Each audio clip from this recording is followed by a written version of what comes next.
স্বাস্থ্য পরীক্ষার জন্য রাতে বন্ধ থাকবে হাওড়া ব্রিজ। রাত 11:30 থেকে ভোর 4টা পর্যন্ত হাওড়া ব্রিজ বন্ধ রেখে স্বাস্থ্য পরীক্ষা করা হবে, এমনটাই জানা গেছে। আপনাদের জানিয়ে রাখি, স্বাস্থ্য পরীক্ষার জন্য রাতে বন্ধ থাকছে হাওড়া ব্রিজ। রাত 11:30 থেকে ভোর 4টে পর্যন্ত বন্ধ থাকবে। রাতে যানবাহন বন্ধ করে হাওড়া ব্রিজের স্বাস্থ্য পরীক্ষা হবে। দুর্যোগ প্রবণ ও ভাঙন বিধ্বস্ত মৌসুমী দ্বীপে আবাস তালিকায় নাম উঠেছে তৃণমূলের 2 বুথ সভাপতি। স্থানীয়দের একাংশের অভিযোগ, পাকা বাড়ি থাকা সত্ত্বেও কাঁচা বাড়ির ছবি তুলিয়ে আবাস তালিকায় জায়গা করে নিয়েছেন তাঁরা। অভিযোগ মানতে নারাজ 2 তৃণমূল নেতার পরিবার। চূড়ান্ত সমীক্ষায় অযোগ্যদের নাম বাতিল হবে আশ্বাস দিয়েছেন কাকদ্বীপের মহকুমা শাসক। জেলায় জেলায় ট্যাপ কেলেঙ্কারির নিত্য নতুন অভিযোগের মধ্যে আবাস প্রকল্পে দুর্নীতি, স্বজন পোষণ ও বঞ্চনার অভিযোগও থেমে নেই। গরিবের মাথার উপর একচিলতে আশ্রয় নিয়ে এই দুর্নীতির অভিযোগ এবার প্রান্তিক মৌসুমী দ্বীপ এলাকাতেও।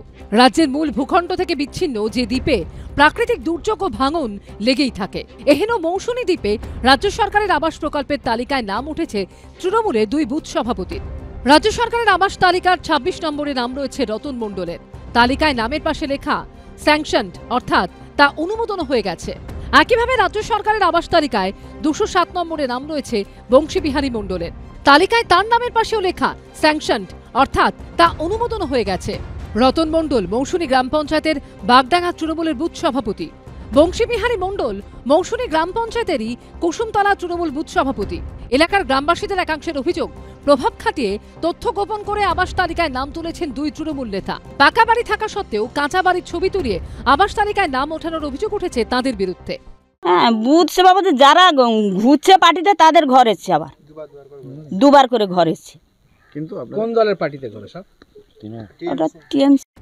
মৌসুমী দ্বীপের বাগডাঙ্গা গ্রামে এই হলো তৃণমূলের বুথ সভাপতি রতন মণ্ডলের পাকা বাড়ি। বাগান দিয়ে ঘেরা একতলা পাকা বাড়ি, নাম স্নেহের পরশ। তৃণমূল নেতা রতন মণ্ডলের স্ত্রী ICDS কর্মী। তাদের এই পাকা বাড়ির একেবারে কাছেই রয়েছে টালির ছাউনি দেয়া একটা কাঁচা বাড়ি।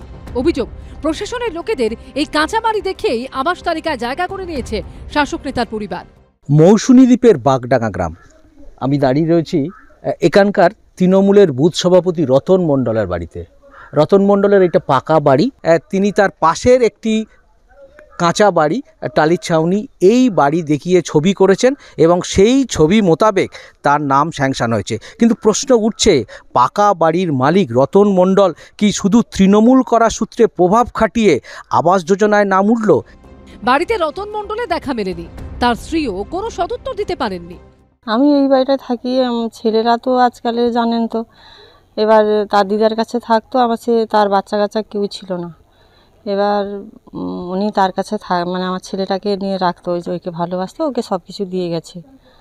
এবার আমরা দুজন এখানে থাকি। কিন্তু আমরা তো দেখা যাচ্ছে আমরা গন্ডগোল করে, বৌমার সঙ্গে গন্ডগোল করে এখানে থাকি। আপনার নাম বলুন। পাকা বাড়ি থাকা সত্ত্বেও কাঁচা বাড়ি দেখিয়ে আবাস তালিকায় নাম তোলার অভিযোগ তৃণমূলের বুথ সভাপতি বংশীবিহারী মণ্ডলের বিরুদ্ধেও। বংশীবিহারী মণ্ডলের দাদা রামকৃষ্ণ মণ্ডল ও বৌদি শৈবা মণ্ডল দুজনেই তৃণমূলের প্রাক্তন পঞ্চায়েত প্রধান। আপনার স্ত্রী পঞ্চায়েত প্রধান ছিলেন, আপনি উপপ্রধান ছিলেন। যে তালিকা তৈরি হয়েছে আপনার ভাই বলছেন আপনার সময় তৈরি হয়েছে। হ্যাঁ, 2018 থেকে 23-এর যে টার্মটা ছিল, ওই টার্মে বর্তমান যে ওয়েস্টবেঙ্গল সরকারের কাছে তালিকাটা আছে, ওই টাইমে সেগুলো সার্ভে হয়েছিল। সেই সময় আমি উপপ্রধান ছিলাম, আমার স্ত্রী সেই সময় ছিল না। আমাদের যে তালিকাটা 2200 ছিল, যেটা 900-তে নেমে এসছে, তাহলে কত সংখ্যাটা, ওটা শুধু যেই বিরোধীদের বাদ গেছে, এটা রাজনৈতিক উদ্দেশ্য প্রণোদিতভাবে কথা বলা হয়েছে। সে তো অনেক কিছু বলবে, রাজনীতি করতে গেলে অনেক কিছু বলবে, তাতে আমাদের কিছু যায় আসে না। রাজনীতি করতে গেলে বিরোধী পার্টি অনেক কিছু বলবে, আমরা একটা দল ভালোবাসি, দল করি। এর উল্টো ছবিও দেখা গেছে মৌসুমী দ্বীপে। তাজল মণ্ডল একেবারে নদী পাড়ের বাসিন্দা, হতদরিদ্র মৎস্যজীবী পরিবার। ঝড়ঝাপটায় জরাজীর্ণ মাটির বাড়িতে তাদের বসবাস। অভিযোগ, প্রকৃত দাবিদার হওয়া সত্ত্বেও আবাস তালিকায় নাম ওঠেনি তাদের। বাড়ি যতবার ঝড় এসে ততবার ভেঙেছে।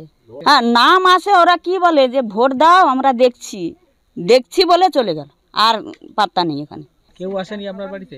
সবার লিস্টে আছে নাম, আমাদের নাম নেই। কাকদ্বীপের মহকুমা শাসক জানিয়েছেন, পাকা বাড়ির বাসিন্দা হলে চূড়ান্ত সমীক্ষায় অযোগ্যদের নাম বাতিল হবে। কাঁচা বাড়ির বাসিন্দারা আবেদন করলে পরের তালিকায় তাদের নাম তোলা হবে। গৌতম মণ্ডল ও শিবাশিস মৌলিকের রিপোর্ট, এবিপি আনন্দ।